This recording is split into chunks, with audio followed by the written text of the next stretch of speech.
খালি খাই উঠি উঠি খাইতে খাইতে আমার পেট আমার জ্বলে আব্বার বগুলো যাইলে আব্বার খবর আছে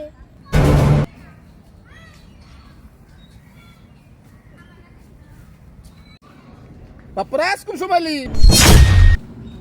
আইছি 5 ঘন্টা আগে 5 ঘন্টা আগে আইছস মানে আমি তো দেখলাম এহুনে আইলি দেখছই তো আইছি তালি যে কাউকে তুমি কি সারাদিন কামই করবা বাসায় খাইবার যাইবা না খাইবার তো যাই আমরে বাবা তো তোমার আম্মা কি রাঁধছে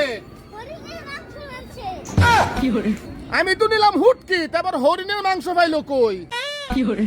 জানোই তো তুমি হুটকি দিছো তালি যে কাউকে এমনি হুটকি খাই আমার পেট জ্বলে শুটকি দিয়ে ভাতও খাইতাম না আজকে তো বাসে ভাতও খাইতাম না আমার পেট জ্বলে এমনি কি করে আচ্ছা বাবা চল হোটেলে ভাত খাওয়া গেটে রা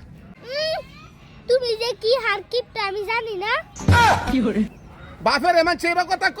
আমি তো বাপেরই কইলাম আমি কি বাইরে কইছি এত কথা কইস না চল হোটেলে লই যাই আমার কাছে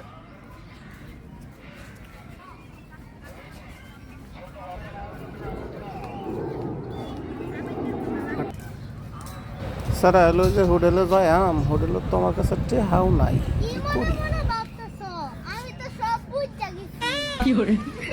কি তুমি বুঝে গেছো তুমি আন্তাজি বুঝে যাও বুঝছি কি বুঝছো তুমি আন্তাজি খালি বুঝে লাও কি করে কি বুঝছি আমি তোমার কইতাম কও শুনি ভাবতেছো কারা ভাত খাইয়া থুইয়া গেছে গা এডি আমারে খাওয়াইতা এত বুঝছো না আয়ো হোটেলে যাই কি দিয়ে খাইবা তুমি কি দিয়ে খামো আরে বেটা কি দিয়ে খাইবা হেইডা কও আচ্ছা খাও মু তোমার পেট ভরায়া আব্বা তো কথা কইও না গো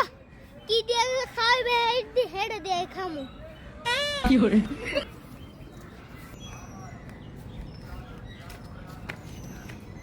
সালাম আলাইকুম স্যার ওয়ালাইকুম সালাম। দুনিয়ার কাজ পড়ে রয়েছে ঘুরতাছো কে? স্যার গুড়তাছি না আজকে একটা বছর ধরে আমার পুতে গরুর মাংস খায় না সুটকিটা খাইতে খাইতে পেটটা বলে জ্বলতাছে হোটেলে লয়ে যেতাম হোটেলে গিয়া গরুর মাংস দিলে ভাত খাওয়াইতাম আমার পুতেরে যদি কয়টা টেহা দিতেন স্যার কয় টাকার কাম করছো তুমি? এইসব ফকিনি রাখলেই ভেজাল। এই তোদের মতো ফকিনি রাখে গরুর মাংস খা। গরুর মাংস খাইলো আমাদের মতো বড় লোকরা। যা যা কাজ কর যা। যাও আব্বা আমার গরু মাংস খাওয়া লাগবো না আমার হুটকি দিয়ে অনেক ভালো লাগে যাও আব্বা ঠিক কইছো আমাদের মতো গরিবের গরুর মাংস কাল লাগে না গরুর মাংস তো খাই বড় লোকরা যাও আব্বা বাইর যাইগা ঠিক আছে যাও আমার মতো গরিবের গরুর মাংস কাল লাগে না ঠিক কইছো বড় লোক